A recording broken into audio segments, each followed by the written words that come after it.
U zoru, aerodrom Brinac, NATO zona rasporeda bili su meta iznenadnog vazdušnog napada neprijateljske formacije sa ekstremno niskim profilima leta. Napad je izveden brzo sa visokim stepenom iznenađenja, što je rezultiralo značajnom štetom nad NATO tehnikom na zemlji i gubicima ljudstva. Izgubili su 24 AH-64 Apača, 82 ja sad više ovdje i ne znam šta ove oznake znači vojne.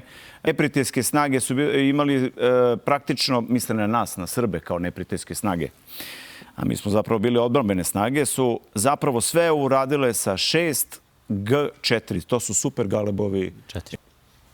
Nikomu nije teo to tada verovo. Ja sad dobio dokument i kažu da su Galebovi poletali i da su letali svega nekoliko metara iznad zemlje, iznad vode, su ih potpuno iznenadili i uništili aerodrome. To je bilo 26. april 1999. godine.